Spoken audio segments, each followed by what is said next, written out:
बिस्मिल्लाहिर्रहमानिर्रहीम। अस्सलामुअलैकुम। घरेलू ज़िंदगी में खुश आमदीद। मैं कहानी शुरू करूं इससे पहले आप मेरे चैनल को सब्सक्राइब करें और बेल आइकॉन के बटन को दबाना ना भूलें। जब मेरे वालिद साहब की शादी हुई तो उनकी उम्र 40 साल थी और मेरी वालदा की उम्र 15 साल, इसलिए उनकी उम्र में काफ़ी फ़र्क था। लेकिन वो बहुत ज़्यादा खुशहाल रहते थे और एक दूसरे से प्यार और मोहब्बत करते। अल्लाह तबारक तआला ने उनको औलाद से नवाजा। उनकी 3 बेटियां और 2 बेटे थे। मेरा नंबर दरमियान वाला था। मुझसे एक भाई और बहन छोटा, एक भाई और बहन बड़े थे। वैसे तो हम सब बहन भाई खूबसूरत थे, लेकिन मैं सबसे ज़्यादा खूबसूरत थी।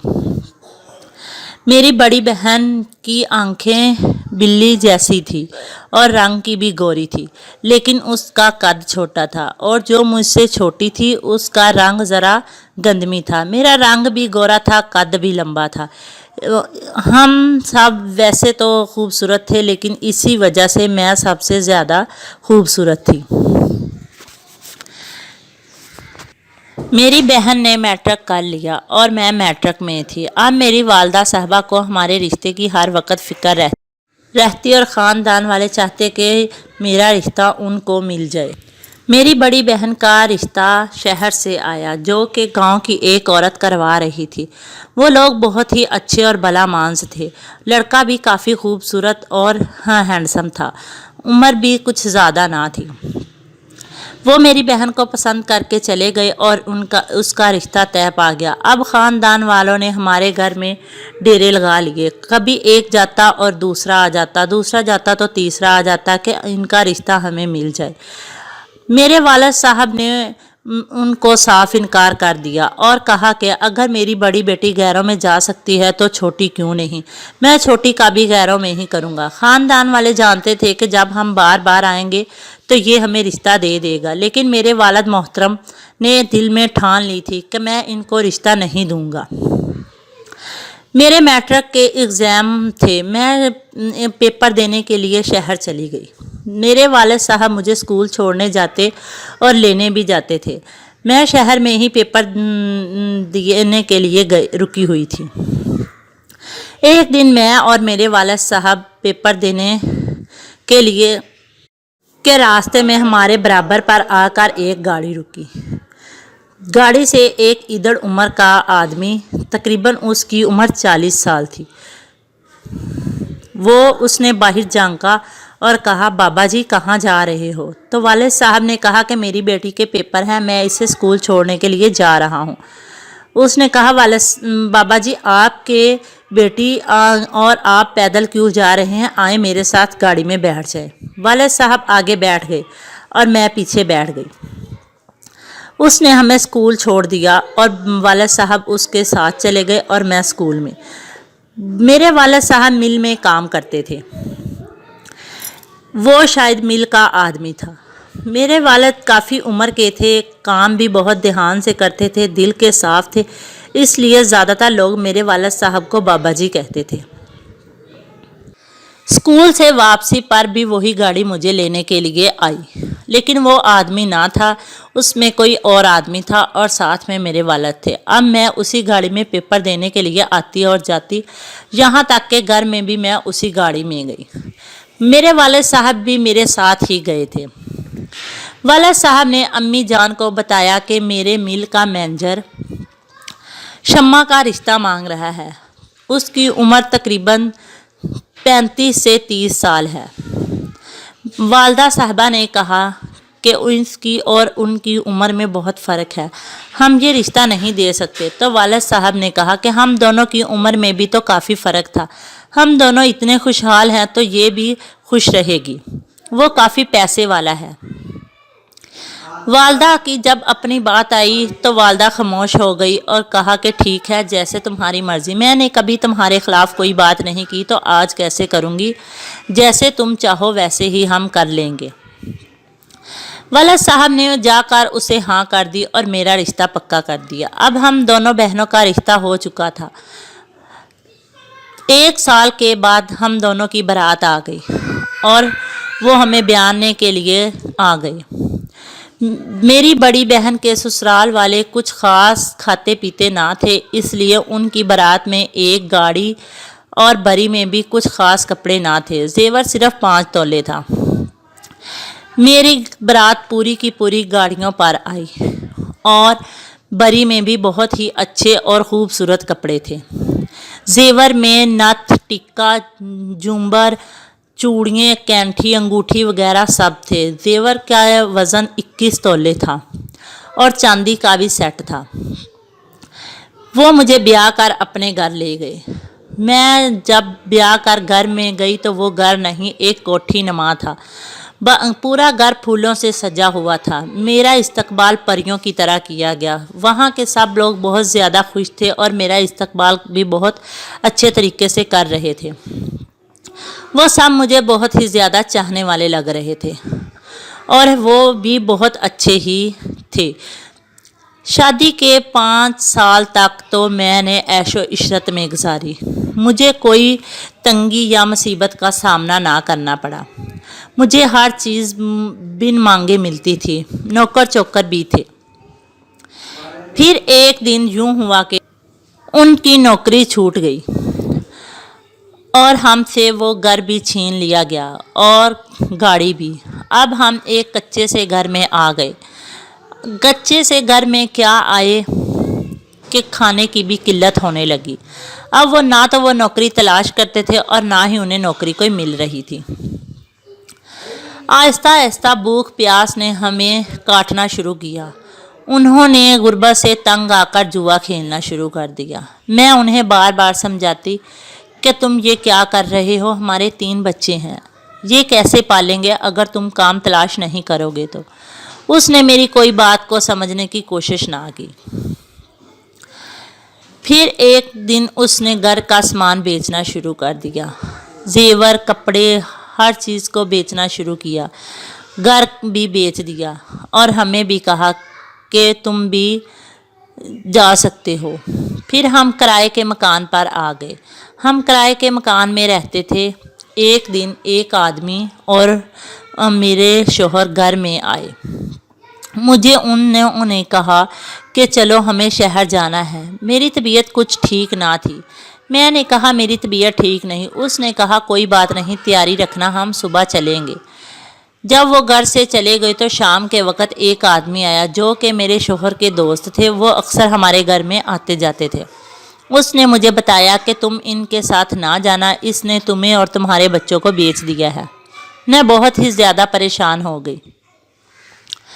अगले दिन सुबह के वक़्त फिर वही आदमी और मेरे शोहर आ गए। उसने मुझे कहा तुम तैयार हो, हमने शहर जाना है। मैंने कहा नहीं, मेरी सेहत आज भी ठीक नहीं है। तो उस आदमी ने जल्दी से बोला कि मुझे आज हर हाल में लेकर जाना है, मैं इसे लेकर ही जाऊंगा।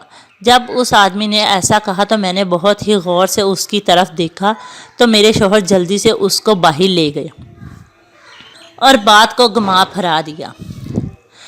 मैं सब समझ चुकी थी। मेरे सामने हकीकत आ गई थी। अब मैं कतई भी उनके साथ ना जाती। फिर शाम के वक़्त वो मेरे भाई और वालिद साहब को लेकर हमारे घर आ गए और उनके सामने एक कहानी बनाई कि मेरे भांजे की, जो रिश्ते में मेरा भांजा है उसकी शादी है, ये मेरे साथ जाने को तैयार नहीं। उन्होंने हमें बहुत ही प्यार और मोहब्बत और चाहत के साथ बुलवाया है, लेकिन ये मेरे साथ जा नहीं रही। आप लोग इसे मेरे साथ भेज दें। मैंने कहा नहीं, मैं इसके साथ नहीं जाऊंगी। मैंने अपने वालिद और भाई को सारी हकीकत बताई, लेकिन मेरे भाई और वालिद उसकी बातों को बहुत ही तवज्जो से सुनी और उसको बातों को मानते भी थे। इसलिए उन्होंने मेरी कोई बात ना मानी और कहा कि तुम इनके साथ चली जाओ। मैंने कहा मैं नहीं जाऊंगी। तो भाई ने कहा कि अगर तुम नहीं जाओगी तो मैं तुम्हारे घर दोबारा नहीं आऊँगा। मैंने कहा जो भी हो, मैं इसके साथ नहीं जाऊंगी। मेरे भाई उठकर चले गए और पीछे ही मेरे वालिद भी चले गए। मेरे भाई तो घर पहुंच चुके थे, लेकिन मेरे वालिद साहब अभी रास्ते में ही थे कि वही आदमी दोबारा मिला और उसने सारी हकीकत मेरे वालिद को बताई। मेरे वालिद ने कहा तुम कौन होते हो हमारे बीच में बोलने वाले। उस आदमी ने कहा तुम मेरी बात पर गौर करो। मेरे वालिद साहब ने कहा नहीं नहीं, मेरा दामाद ऐसे नहीं है। تو وہ آدمی نے کہا کہ بابا جی آپ میرے ساتھ ایک دفعہ واپس ان کے گھر تشریف لائیں۔ میرے والد صاحب پیچھے مڑے اور ہمارے گھر آئے۔ ہمارے گھر میں وہی جھگڑا ہو رہا تھا۔ وہ آدمی اور میرے شوہر جھگڑ رہے تھے۔ وہ کہہ رہا تھا کہ میرے ساتھ ابھی اسے بھیجو۔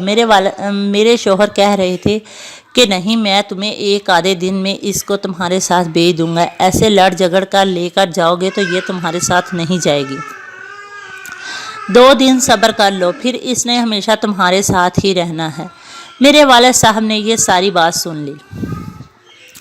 میں نے اپنے والد صاحب کو نہ آتے دیکھا، لیکن میرے والد صاحب نے مجھے دیکھ لیا۔ میں سہمی ہوئی ایک طرف بیٹھی اپنے بچوں کو گود میں لیے بیٹھی ہوئی تھی۔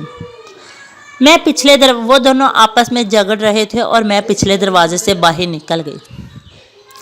میرے والد صاحب نے مجھے جاتے ہوئے دیکھا تو وہ آدمی اور میرا والد پیچھے آ گئے۔ والد صاحب نے کہا میں اپنی بیٹی کو اپنے گھر لے جاتا ہوں۔ اس آدمی نے کہا اگر تم لے گئے تو یہ تمہیں بھی پریشان کرے گا، تم رہنے دو، یہ تم پر بہت ہی زیادہ اعتماد کرتا ہے، اسے میں اپنے گھر لے جاتا ہوں، اس سے مجھ پہ شک نہیں آئے گی۔ وہ آدمی مجھے اپنے گھر لے گیا۔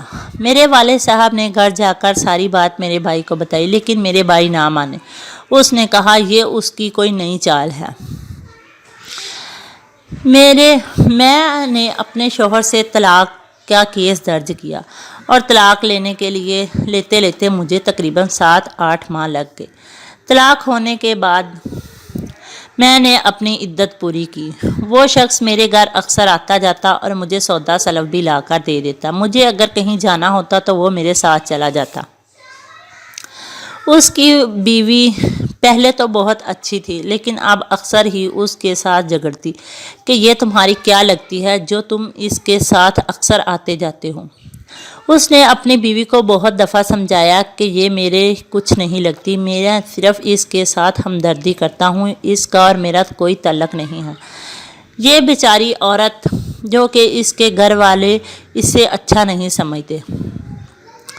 تو اس کی بیوی نے کہا جس کے گھر والے اچھا نہیں سمجھتے تو تم کیوں سمجھتے ہو، تمہارا کیا تعلق ہے اس سے؟ اس نے بار بار سمجھانے پر بھی اس کی بیوی کو سمجھ نہ آیا۔ تو ایک دن اس نے مجھے آ کر کہا تمہارے گھر والے تمہیں ملتے نہیں، وہ کہتے ہیں کہ ہم تمہیں نہیں ملیں گے، تم نے طلاق لی ہے، تو تم ایسا کرو میرے ساتھ شادی کر لو۔ ایک عورت کے لیے اسے کسی کے سہارے کی ضرورت ہوتی ہے اور تمہارے بچے بھی ہیں۔ میں نہ مانی، لیکن آہستہ آہستہ اس نے مجھے منا لیا، ہم دونوں نے شادی کر لی۔ اب تو میرے گھر والوں نے مجھے بالکل ہی ملنا چھوڑ دیا اور کہا کہ تم نے غیر ذات میں شادی کی ہے، پہلے تم نے طلاق لے لی اور اب تم نے کسی غیر کے ساتھ شادی۔ ہمارے خاندان میں غیر ذات میں شادی نہیں کرتے۔ میں نے نکاح کیا تھا، کوئی گناہ نہیں۔ میں نے انہیں بہت ہی سمجھایا لیکن میری بات سمجھنے کو کوئی تیار نہیں تھا۔ میرے والد صاحب آ کر مجھے اکثر مل جاتے۔ ایک دن مجھے پتہ چلا کہ میرے والد صاحب فوت ہو چکے ہیں۔ جب میں اپنے والد کا منہ دیکھنے کے لیے گئی تو میرے والد صاحب کا جنازہ ہوا۔